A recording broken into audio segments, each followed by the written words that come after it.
Hi, this is Kelly. Welcome to my channel. I have some more Summerween fun with some Gothic projects today. DIY number 1 is a Gothic pumpkin on a pedestal. This is a carvable pumpkin from Dollar Tree, and this is a riser from Dollar General. Riser was $1, the pumpkin was $1.25.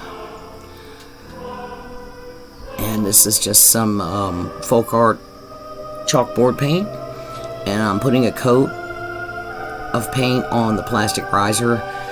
It didn't take the paint all that great, so I decided to do the second layer with some texture.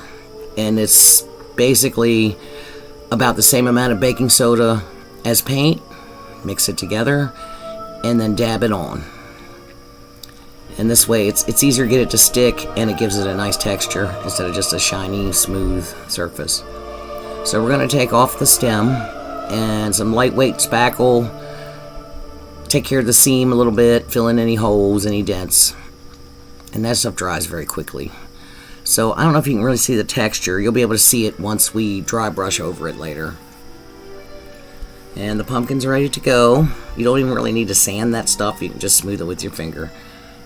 Painted the pumpkin with white chalk paint, and I have some Gothic papers I printed on rice paper. I decided on the one with the skulls and the flowers. And a busy pattern works very well with something like this because you're never going to match it up. So we want it to kind of mingle nicely where you don't notice. And we're just going to tear this in sections, and you kind of want it to conform to the pumpkin.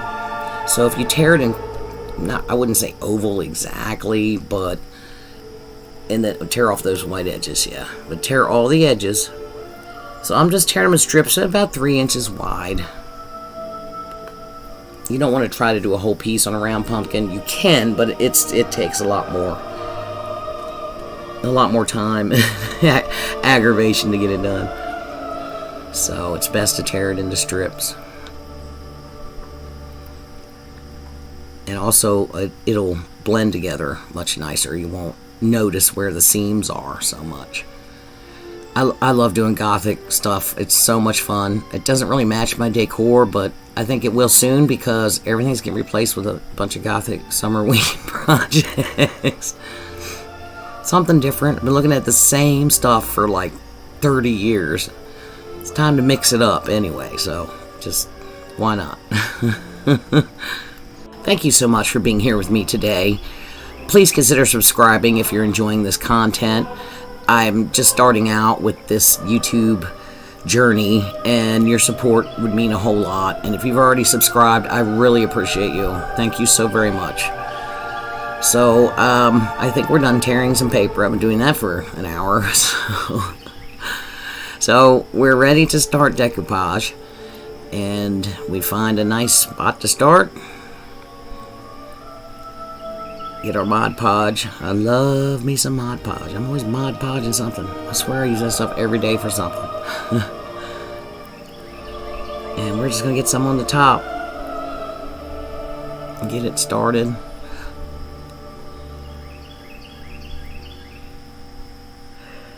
Oh, we forgot to crumple it. Yep, give it a little more texture. Give it a little crumple. You don't have to do that, but it also makes... It gives it a good look, and it also makes the paper more pliable, easier to move around. So, and this is rice paper, which is easier to manipulate than regular paper anyway. So, but you can use regular printer paper. You can purchase already printed papers, but I like to go on Etsy and buy the digital downloads. Then you can go on right up from your printing page. You can adjust the size. Oh, got some stray hairs on my brush. I think it's time to retire that old brush. I think I do after this video, after I cut it up. But yeah, I do like the rice paper. Now, it can be a pain in the butt. Sometimes it doesn't want to go through your printer. So keep that in mind. If you do decide to buy some and try it out, be ready to lose some pages, to unjam it and every now and then. You know, I guess it depends on the printer as well. But I've got a pretty good Hewlett-Packard, and it can be a pain in the butt.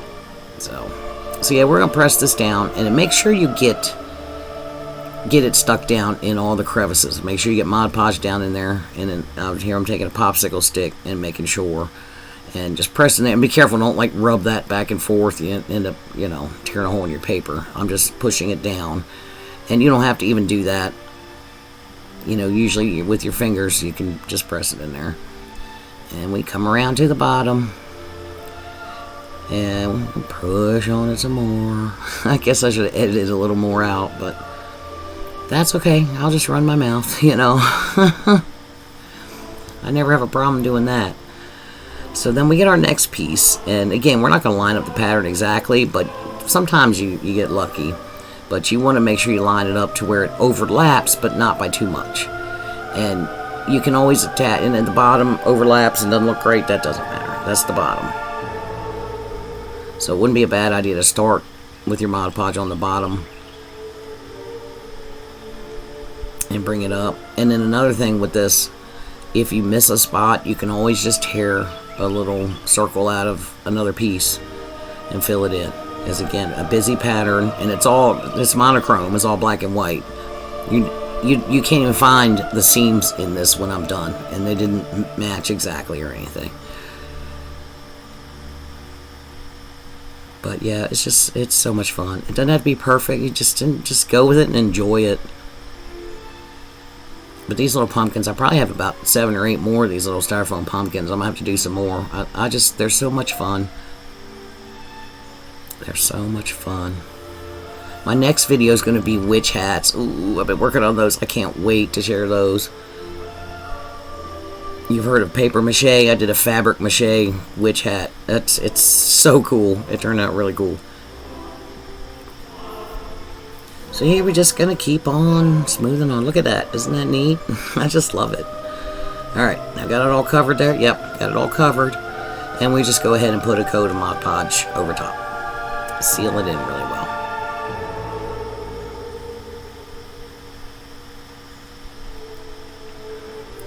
Alright, so now I've got some, I believe this is called Castle. It's folk art, yes, folk art Castle. And we're going to dry brush that and pick up all that texture. Get all underneath, get all the edges. Those chip brushes, I get them at Harbor Freight, dirt cheap. You can get them anywhere cheap. Dollar Tree, Dollar Store, Dollar General. So we've got that textured. Now I've got my crocheted lace. And I've painted these before. They paint very nicely. So I'm going to go ahead and paint that with the castle, with that gray. And we're going to take our hot glue to make sure I put the hot glue down in each crevice to make sure it glues down in there. And there's my little finger protector. I can't wear them. My finger's numb by the time I'm done. So I just use it like that. You know, get a rubber spatula, whatever works for you. Just don't burn yourself, especially to come through that lace. Now I have these roses. I'll show you later on in this tutorial how to make these flowers with air dry clay, and you use candy molds, or I do, from Amazon. They're very flexible and easy to operate. They're made for liquid candy to turn to hard candy. So yeah. There's my air dry clay. We're going to make a stem now, and you want to knead it a little bit. Work it in your hands, warm it up, and we're going to start to form it into a stem. And it's real easy to do. The trick is to twist it, and it just looks like a natural twisted stem. See, you see me twisting it there? It starts to look like a stem. And what I'm going to do is mold it to the top of the pumpkin so it fits in there. When it's time to glue it, it's not all wobbly and wonky. And then you could probably leave it there to dry and then pluck it off. I don't see why not. But I do press it down pretty good, so I take it off and let it dry. Plus you want to paint it and all that, so it's best to take it off, put it aside. But yeah, I'm just pressing it down in there so it just looks like a natural stem. So we get the shape we want, we press it down in there.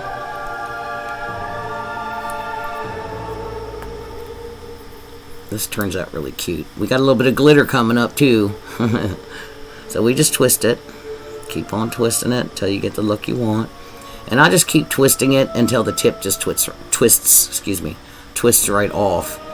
And it comes out with a really nice little natural looking tip. Just keep on getting it. And oh my goodness, it's taking an hour. There we go. And there you have it. So I just pluck it off and put it aside and let it dry for a couple hours. And I'm painting this also with the gray. And when I do the second coat, while it's still wet, I sprinkle some black glitter on it. And if you end up with spots like I did where the glitter didn't stick, take a little tiny brush and oh, there's a little glitch in my video there. Take a little tiny brush and some Mod Podge or Elmer's glue or tacky glue or whatever and dab it in those spots and add some more glitter. And we just hot glue it to the top.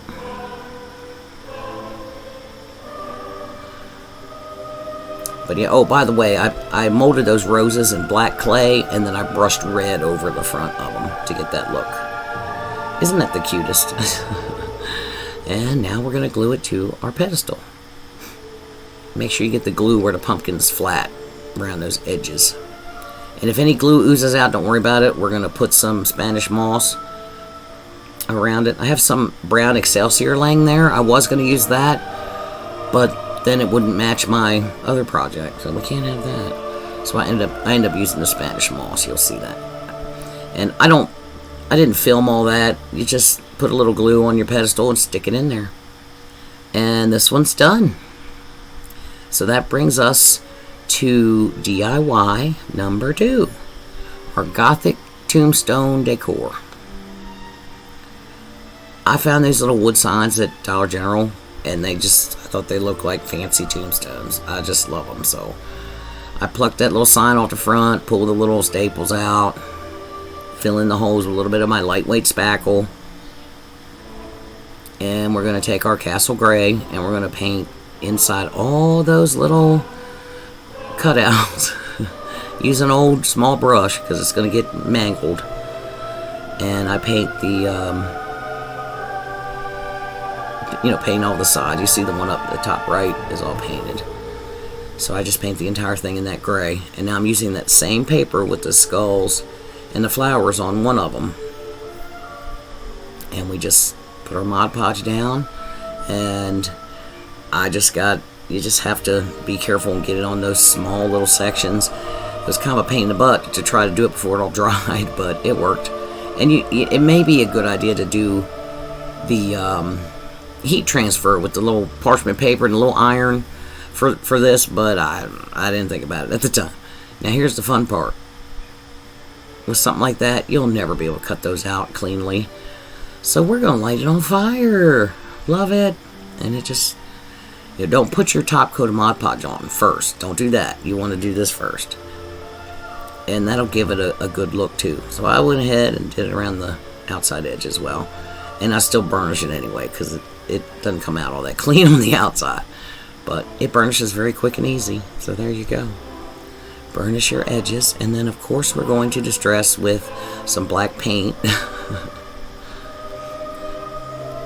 So we put our top coat of Mod Podge on, and the little bit of staining from the blackened areas from the lighter actually add to the look. It looks really cool.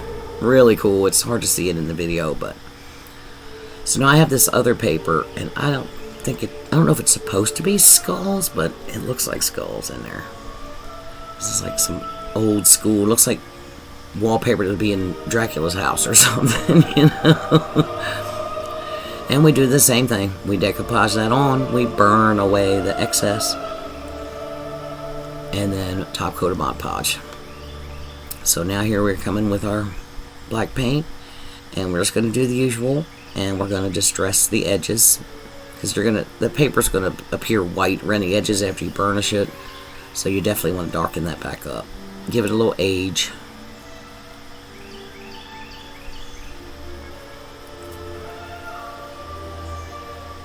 Just definitely make sure you get all the edges first, and then I'm going to go all the way around the top and sides and the back, and might as well do it all. The back isn't really going to show, but that's okay. I'm going to do it anyway. Excuse me. So I got these little boards from Temu, and these make a great base for these type of projects. And I'm just painting it with, Java, folk art Java, paint the entire thing. And now we're going to crackle effect that frame. So that's just Elmer's glue, or just regular white school glue. Doesn't have to be Elmer's, generic works just fine. And we're going to paint that on the areas we want to crackle.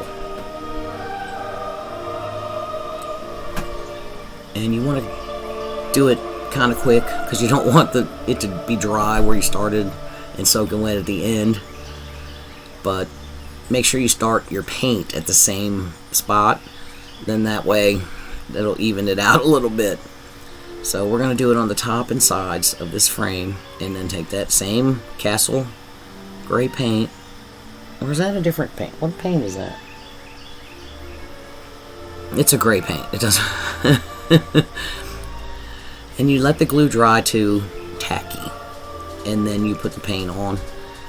Make sure you always go in the same direction. Don't go back and forth. And we just keep applying our paint in the same direction.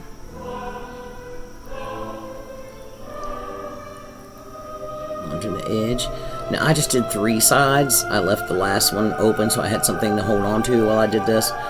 And also, so you had time to get the paint on before the glue dried all the way.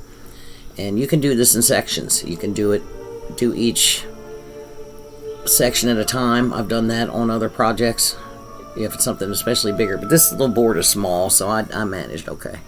Getting some nice crackles there with my heat gun. Looking good. I was trying to make it look kind of like a old stone wall around it. Turns out pretty cool.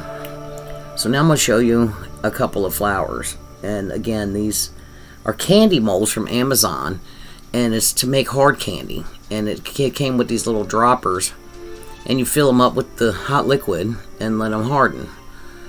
And they're nice and thin and floppy. And it's easy to pop this clay out, because you got to pop it out before it dries. So you want to knead it. And your fingers work it a little bit. Get it soft. Get it warmed up and softer. And I just press it down in there. Make sure you press it in to where it gets in all the little nooks and crannies. And these nice, like I said, floppy molds, it's easy to see. You can just bend it backwards and just carefully rock it off of there. And if you mess it up, roll it up in bold and start over. It's no big deal. So I made a bunch of those. Now I've got my crocheted lace that I'm painting black. If you don't put it on too heavy and just paint it, it comes out pretty nice. So now I'm putting just a little spot of glue on the back. And I left that one white. So one's or it's kind of like a beige, I guess. So I left one alone and painted the other one black. And then we just hot gluing our roses where we want. And now these roses, like in the pumpkin, I brushed some red over top the raised edges. I took some like metallic gold or silver or something, and it's hard, you can't really see it in the video, it doesn't look like, and brushed it on there just to give them a little bit of a sparkle. Well, I had made a little spider there, glued him on. So these little picks, always keep your extra picks. As I pulled that out and put it back in, because if you have something you pluck off of a bush or whatever you want to call it, you have the female end and nothing to press into your styrofoam. So I took 2 Dollar Tree Jenga blocks and made a base for the tombstones, and behind that is small pieces of Dollar Tree floral foam painted brown so it blends, glued behind the tombstones. And I'm just gonna spread some Spanish moss around, and then we just lift up a section at a time and just very thin. Take your glue gun and kind of smear it around a little bit and press it down. No, don't try to glue it all down. You'll just have a glue string from hell mess. So now I'm just pressing these little trees, if you will, into the styrofoam so they show up behind the tombstones. A little bit of glue. It's a small piece. You don't have a whole lot of depth. You can press that in, so a little glue helps in this situation. And after I put them in the back, I do go back and put a couple in between and on the sides to fill it in a little bit. And then this project is complete. And here they are. I just love these. Let me know in the comments what you think of the Gothic theme. Do you want to see more Gothic? Do you like the cute stuff? Do you like the creepy stuff? Let me know. But I like how these turned out. And again, thank you for being here. Please consider subscribing. Give me a thumbs up. I really appreciate you. Please come back and see me again. I want to keep bringing you these videos. And here they are displayed in my home. Bye.